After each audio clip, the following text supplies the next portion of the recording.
बिहार के पश्चिमी चंपारण जिले से है, जहां बेतिया बानू छापर फकीराना स्थित होली क्रॉस श्रवण विकलांग विद्यालय, जो होली क्रॉस सिस्टर्स सोसाइटी द्वारा संचालित होने वाला विकलांग बच्चों को एकमात्र शिक्षा देने वाला संस्थान है, जिसमें गणतंत्र दिवस के अवसर पर पढ़ने वाले बच्चों ने विभिन्न प्रकार की नृत्य एवं झंडे की सलामी के साथ अनेकों प्रकार के हुनर को दर्शाया, जिसे देखकर उपस्थित लोग ताली बजाने पर मजबूर हो गए। बताते चले कि उक्त विद्यालय के संचालन के लिए सरकार की तरफ से किसी भी प्रकार की सहायता नहीं कराई जा रही है। फिर भी होली क्रॉस सिस्टर सोसाइटी के तहत एवं उक्त विद्यालय की संचालिका सिस्टर मैगी वर्नांड अपने दम पर इन बच्चों को समाज में जीने का हुनर के साथ शिक्षा प्रदान कर रही है, जो काबिले तारीफ है। गणतंत्र दिवस पर पहुंचे मुख्य अतिथि आरसी पाठक ने कहा कि इसे बच्चों को बढ़ावा देने वाले संस्थान की मदद करने के लिए समाज के अन्य लोगों को भी आगे आना चाहिए, तभी जाकर इस राष्ट्र में समरस समाज की स्थापना संभव हो सकती है और सच्ची देशभक्ति भी। मौके पर sister Premlata Murmu, miss Soni Srivastava, miss Premlata Clarence, miss Rakhi Charlie, miss Bhanu Remy, Neeraj Mishra आदि मौजूद रहे। आइए आपको कुछ तस्वीरों के साथ छोड़ते चलते हैं। सर, आज जो यहाँ बच्चों द्वारा जो प्रोग्राम किया गया है यहाँ पे, इस विषय में आप क्या कहना चाहेंगे? ये बच्चे हमारे राष्ट्र के भविष्य हैं और इन बच्चों की प्रतिभा को निखार कर सिस्टर्स ने और यहाँ के टीचर्स ने अपना बहुत ही महत्वपूर्ण योगदान दिया है। ये बच्चे सही दिशा में आगे विकसित हों और विकसित हो भी रहे हैं। मैं इससे बहुत ही प्रभावित हूँ और मैं उम्मीद करता हूँ कि इस तरह के प्रयास सिस्टर्स और यहाँ के टीचर्स के द्वारा आगे भी होते रहेंगे, जिससे समाज को ऐसे बच्चों का लाभ मिल पाएगा।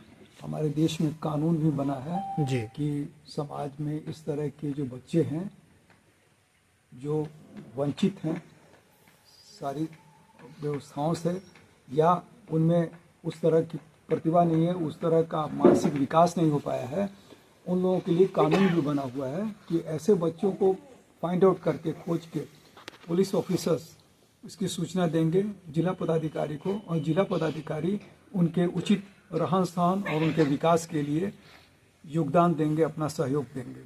इस तरह के कानून भी हमारे समाज में बने हुए हैं और समाज के प्रत्येक व्यक्ति का ये कर्तव्य है कि इस तरह के जो समाज में बच्चे हैं मानसिक या शारीरिक रूप से जो विकलांग हैं, उनको सहयोग देना, उनको विकसित करना, ये हम लोग का कर्तव्य है। सर, आपका परिचय? मैं डॉक्टर आरसी पाठक हूँ, यहाँ सिविल कोर्ट में एडवोकेट हूँ और उसके साथ ही साथ 30 साल तक लोक अदालत के कन्वीनर के रूप में भी कार्य किया हूँ। और समाज में मेरा ये प्रयास रहता है कि समाज के कमज़ोर, वंचित और जिन्हें समाज में किसी प्रकार का सहयोग नहीं मिल रहा है, वैसे लोगों को कानूनी सहायता देना, वैसे लोगों को हर तरह से मदद करना, ये मैं अपना कर्तव्य समझता हूँ इस देश के नागरिक होने के नाते। पश्चिम चंपारण में बहुत सारे श्रवण बाधित बच्चे हैं जी। और कई बार वो मतलब हमसे अप्रोच करते हैं, हमसे बात करते हैं फ़ोन के द्वारा या खुद ऑफिस तक आते हैं और बताते हैं मेरा बच्चा विकलांग है और वो सुन नहीं सकता है, और उसकी जो भी हम लोग केस हिस्ट्री लेते हैं कि कैसे विकलांग हुआ, या ख़ानदान में है या परिवार में है या ऐसा कुछ सर्जरी के द्वारा हुआ या डिलीवरी के दौरान हुआ, ये पूरा हम लोग जानकारी ग्रहण करते हैं। तो बहुत सारे बच्चे हैं, लेकिन ये होता है कि उनमें जागरूकता नहीं है, माँ बाप नहीं जानते हैं कि ये बच्चे भी पढ़ करके कुछ कर सकते हैं। माँ बाप में यही रहता है बागड़ के पैसा दे के पढ़ाई, हाँ? और उन लोगों का यही अभिलाषा रहता है कि अगर हम बच्चों को पढ़ा रहे हैं तो सरकार को हमको देना है, इन बच्चों को इनका हक है और इनको देना है, जबकि हम लोगों को ऐसा कुछ सरकार की ओर से कोई योगदान नहीं मिलता है। और इसके लिए हम लोग फीस चार्ज करते हैं, क्योंकि टीचरों को देना है, स्कूल मेंटेन करना है, उन लोगों के लिए पढ़ाने के लिए हम लोगों को बहुत सारे टीचिंग एड्स की ज़रूरत पड़ती है, तो इन टीचिंग एड्स को भी ख़रीदना पड़ता है। तो ये अभिभावक नहीं समझ पाते हैं कि मतलब ये सब भी ज़रूरी है, पैसा भी ज़रूरी है। बस उनके मन में यही है कि ये विकलांग है, ये कोई काम के नहीं है और फिर इनको पढ़ा लिखा कर पैसा बर्बाद करना बेकार है। लेकिन हमारे ज़िले में बहुत सारे विकलांग बच्चे हैं और जागरूकता के कारण वे आगे नहीं बढ़ते हैं और घर में ही एक लेबल लगा के रखते हैं कि बागड़ बा, गूंग बा, ये सब बोल करके रह जाते हैं और यहाँ स्कूल तक नहीं पहुँच पाते हैं। तो क्या संदेश देना चाहेंगी मैम? मैं तो यही संदेश देना चाहूँगी कि मतलब समाज के वो वर्ग जो कि दूसरों तो को गांव-गांव जा कर के संदेश देते हैं अपने विभिन्न प्रचार और प्रसारों के द्वारा, वे बताएं कि यहाँ पर एक स्कूल है, हमारे पश्चिम चंपारण में एक स्कूल है जो पूरे सिर्फ बधिर बच्चों के लिए, जो बच्चे नहीं सुन सकते उनके लिए है। और ये बच्चे अगर पढ़ लेते हैं एक बार तो वे ज़िंदगी में आगे बहुत कुछ कर सकते हैं। हम लोग नॉर्मल हैं और हम लोग भी इशारे का प्रयोग करते हैं अपनी भाषा में, तो ये बच्चे तो इंडियन साइन लैंग्वेज यहाँ सीखते हैं, फिर ये लिप रीडिंग सीखते हैं, इनका ऑडिटरी ट्रेनिंग होता है, श्रवण जांच होता है कि ये सुन सकते हैं कि नहीं। तो अलग अलग क्लासेस के द्वारा जैसे हम लोग विजिट पर ले जाते हैं। अब हम पढ़ा रहे हैं कुम्हार के बारे में, तो जो बच्चे गांव के हैं वो समझ जाते हैं कुम्हार क्या होता है, लेकिन जो बच्चे शहर से आ रहे हैं वो तो देखे नहीं है क्योंकि माँ बाप लिमिटेड रखते हैं घर के अंदर ही।